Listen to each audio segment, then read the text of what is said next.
Again. आज मैं आपके साथ बात करने वाला हूं क्लास 8th और 9th के लिए common topic that is quadrilaterals के बारे में। क्लास 8th में भी ये टॉपिक है और क्लास 9th में भी। तो आज जो हम वीडियो बना रहे हैं वो इंट्रोडक्शन ऑफ क्वाड्रिलेटरल्स के ऊपर है and it is useful for class 8th as well as for class 9th also. चाहे वो सीबीएसई स्टूडेंट्स हों, चाहे वो किसी भी स्टेट बोर्ड के स्टूडेंट्स हैं, उन सभी के पास ये क्वाड्रिलेटरल टॉपिक जरूर आता है। सो आज इसको अंडरस्टैंड करेंगे क्वाड्रिलेटरल्स को।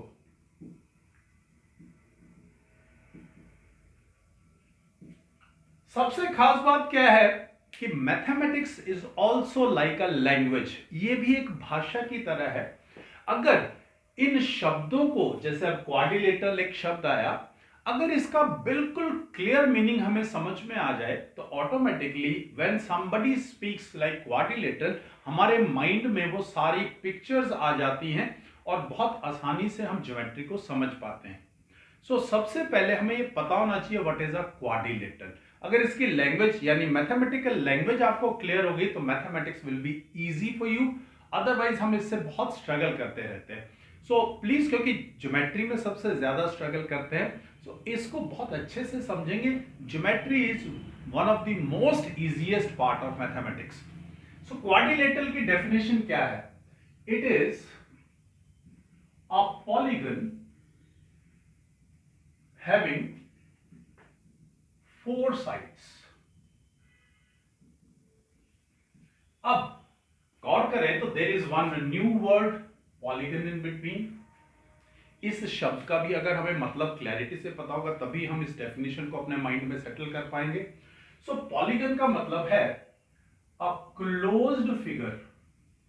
सबसे पहली बात है वो फिगर कैसा होना चाहिए? बंद होना चाहिए। Closed figure made up of line segments, यानी स्ट्रेट लाइंस से मिलके बनाओ। राउंड नहीं होना चाहिए, कहीं पर कर्व नहीं होना चाहिए। अगर कहीं पे कर्व है तो that is not a polygon. अगर स्ट्रेट लाइंस ही हैं सभी साइड्स में, then it is called a polygon. तो अब इसकी डेफिनेशन क्या होगी क्वाड्रिलेटरल की? कि एक क्लोज्ड फिगर जिसके पास 4 लाइन सेगमेंट्स हों और उनसे मिलकर के वो जो बना है उसको हम क्वाड्रिलेटरल बोलते हैं। सो ये तो होगी इसकी डेफिनेशन की बात। अब सिर्फ डेफिनेशन से काम नहीं चलता है, क्योंकि हमें ये पता होना चाहिए कि इसके कितने टाइप्स हैं, कितने तरीके के क्वाड्रिलेटरल्स हैं और उनकी क्या क्या खास बात है। तभी हम उनका इस्तेमाल कर पाएंगे। We are able to apply that knowledge in our questions. उन क्वेश्चंस को पढ़ के हमें समझ में आएगा कि अरे भाई ये प्रॉपर्टी इस्तेमाल की जा सकती है। तो क्वाड्रिलेटरल मेनली हमारे पास 3 टाइप के हैं। मैं तीनों टाइप के बारे में यहां आपके साथ बात करूंगा। सबसे पहले हैं parallelograms. Number 2 is kite and number 3 is trapezium.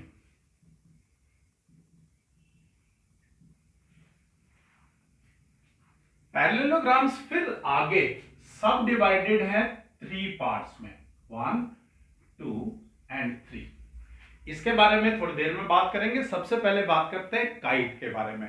अब काइट वर्ड आते ही सभी को मालूम है भाई, पतंगबाजी। बच्चे बहुत तेज होते हैं, 8th-9th क्लास के बच्चों को पतंग उड़ाना बहुत पसंद है। तो इस पतंग की क्या खास बातें होती हैं, ध्यान से सुनिएगा। ये है हमारे पास, अब काइट का नाम लेते ये तो पता चल गया कि देयर आर 4 साइड्स, क्वाड्रिलेटरल है क्योंकि। तो जो भी काइट है उसके अंदर क्या क्या खास बात है उसके बारे में बात करते हैं। सबसे पहली property of kite, adjacent sides are equal. Adjacent sides are equal. अब एडजेसेंट का मतलब है साथ लगने वाली। एडजेसेंट ये वर्ड, ये भी एक मैथमेटिकल वर्ड है एडजेसेंट। इंग्लिश में भी no doubt we use adjacent, मतलब साथ वाले, बिल्कुल साथ लगते हैं। अगर मैं इसका नेम दे देता हूं A, B, C and D. सो अगर आप ध्यान से देखेंगे तो यहां पे क्लैरिटी से दिख रहा है that AB must be equal to AD and BC must be equal to CD. So adjacent, BC और CD एक दूसरे का एडजेसेंट है और AB और AD adjacent sides are equal. पहली property. Property number 2, diagonals intersect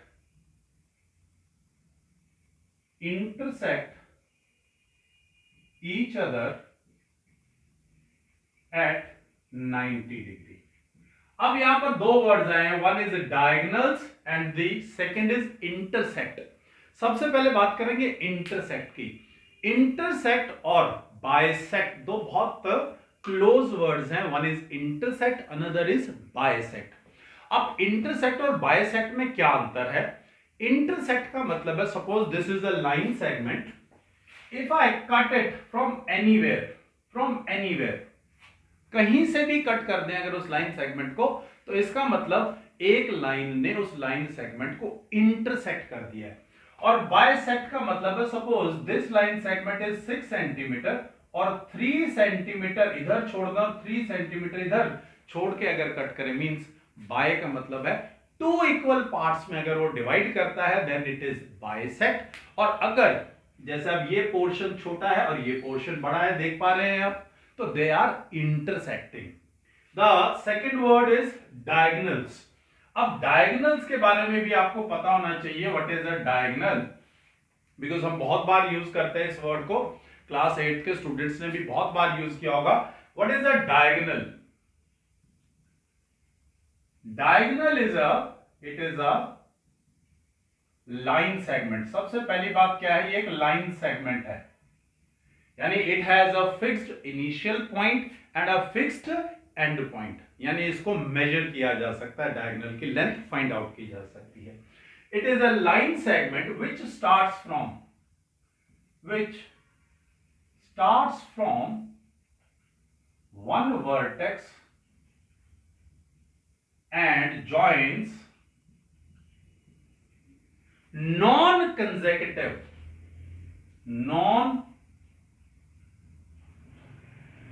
vertices, या दूसरे शब्दों में बात करें, किन्हीं दो नॉन कंसेक्यूटिव वर्टिसेस को ज्वाइन करने वाले लाइन सेगमेंट को हम डायगोनल कहते हैं। अब ये नॉन कंसेक्यूटिव भी एक नया वर्ड आ गया है। नॉन कंसेक्यूटिव, जैसे मान लीजिए ये आपके पास 4 साइडेड फिगर है, A B C D। Consecutive का मतलब है लगातार आने वाले, तो A के बाद B आता है, ऐसे D के बाद A आता है, तो ये आर कंसेक्यूटिव। नॉन कंसेक्यूटिव कौन बना इसके साथ? A C के साथ ज्वाइन हुआ, B D के साथ ज्वाइन हुआ। B C और A इसके सबसे नजदीक थे, साथ वाले वर्टेक्स थे, वो नहीं, उसके अलावा जो बना, अभी ये 4 साइडेड, अगर मैं 5 साइडेड फिगर ले लूं, तो suppose A B C D and E। अब A के साथ लगने वाले कौन कौन है? E और B, तो यहां पर नहीं ज्वाइन करेंगे, इसके अलावा C पे गया और D पे, तो these are two diagonals from A। ऐसे ही B के लिए one diagonal is BE, one diagonal is BD। So ये हो गए आपके इसके डायगोनल्स। तो मैंने आपको नॉन कंसेक्यूटिव भी समझा दिया है और डायगोनल्स बता दिया है, बाइसेक्ट और इंटरसेक्ट की बात बता दी है। सो काइट के बाद हम चलते हैं ट्रेपीजियम के ऊपर। What is a trapezium? अब trapezium it is also a quadrilateral, क्योंकि हम क्वाड्रिलेटरल के पार्ट्स कर रहे हैं। So what is a trapezium? It is a quadrilateral in which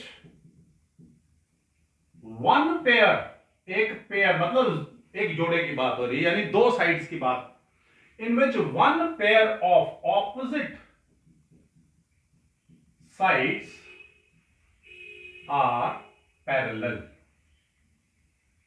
कहता है one pair of opposite side is parallel, दोनों हो जाए तो कोई प्रॉब्लम नहीं है हमें, लेकिन कम से कम one pair of opposite side parallel होनी चाहिए। पैरेलल का मतलब क्या है कि उन दो साइड्स के बीच में डिस्टेंस हमेशा बराबर रहेगा, इक्वल डिस्टेंस रहेगा। क्लियर है बात? सो यहां पे हमारा ट्रेपीजियम खत्म होता है। ट्रेपीजियम की शेप आपको मैं बता देता हूं, तकरीबन आप ऐसी शेप देखेंगे कि ये पेयर इसके साथ है। अगर वन पेयर भी हो तब भी काम चल जाता है।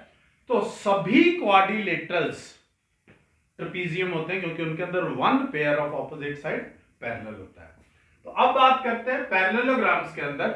पैरेललोग्राम्स के अगले पार्ट्स हैं, one is rectangle, another is rhombus and another is square. Before going to these three parts, हम सबसे पहले बात करते हैं पैरेललोग्राम की। भाई पैरेललोग्राम क्या है? मेनली इसके पास फोर प्रॉपर्टीज है। Number one, opposite sides are parallel and equal. मैं फिगर बनाता हूं। जो इसकी ऑपोजिट साइड्स हैं वो पैरेलल भी हैं और इक्वल भी हैं। Suppose the name is A B C D, तो ए बी साइड के ऑपोजिट साइड कौन सी हुई? C D. ये पैरेलल भी हैं एक दूसरे के। जब हम ये तीर का निशान लगाते हैं इसका मतलब होता है पैरेलल, और ये जो कट का निशान लगाते हैं इसका मतलब है इक्वल है ये। ऐसे ही यहां पर मैंने ये दो निशान लगा दिए, तो इससे ये पता चल गया कि ये वाली साइड इसके पैरेलल है, और यहां पर भी मैंने क्या कर दिया, दो कट के निशान लगा दिए, यानी ये वाली साइड इसके इक्वल है। तो पहली प्रॉपर्टी हमें पता चल गई कि ऑपोजिट, ए बी के ऑपोजिट कौन है? सी डी, और ए बी पैरेलल भी, ये सिंबल हो गया पैरेलल का। ए बी पैरेलल भी है सी डी के, और ए बी इक्वल भी है सी डी के। ऐसे ही ए डी सी बी के इक्वल भी है, और ए डी सी बी के पैरेलल भी है। चाहे सी बी लिखे चाहे बी सी लिखे, डजंट मैटर अभी फिलहाल आपके लिए, क्योंकि जब ये चीजें when you will go in class +1 और +2 फिर वेक्टर्स के साथ आती है, यानी डायरेक्शन पता चलती है। अभी फिलहाल आपके पास कोई डायरेक्शन वाला काम नहीं है। Second, opposite angles are equal. Opposite angles are equal. हम ये किसकी बात कर रहे हैं? पैरेललोग्राम की प्रॉपर्टीज। पैरेललोग्राम की प्रॉपर्टीज के बारे में बात कर रहे हैं। ऑपोजिट एंगल्स, अब ये वाले एंगल के ऑपोजिट कौन है? ये दोनों एंगल्स आपस में इक्वल हैं। अब यहां पर मैं ऐसे भी कह सकता हूं angle A is equal to angle C, या मैं इसका पूरा नाम भी लिख सकता हूं, angle D A B is equal to angle D C B. अब इसी एंगल का दूसरा नाम भी है, B A D is equal to B C D. अब क्या किया हमने कि जिस वर्टेक्स के ऊपर एंगल बना हुआ है वो वर्टेक्स हमने बिल्कुल मिड में रखा हुआ है, और बाकी जगह पे हमने आर्म्स का नाम लिया। जैसे डी ए एक आर्म है, ऐसे ही एक ए बी आर्म है। तो जिस पॉइंट पे एंगल है तो वहां से बी ए डी कह सकता हूं इसको, या डी ए बी कह सकते हैं इसको। ऐसे सी वर्टेक्स के ऊपर एंगल है तो इसको डी सी बी भी कह सकते हैं और बी सी डी भी कह सकते हैं। तो ऑपोजिट एंगल्स आर इक्वल। अब एंगल डी के ऑपोजिट कौन हुआ? Angle B. तो इसका भी अगर मैं ऐसे लिख दूं कि angle D is equal to angle B, या नाम देंगे तो नाम क्या होगा? कोशिश कीजिए, नाम क्या होगा? It is A D C is equal to A B C, या दूसरा नाम क्या दे सकते हैं इसको? C D A is equal to C B A. यानी नाम लिखना भी आपको क्लैरिटी से आना चाहिए। तीसरी property, property number 3, sum of adjacent angles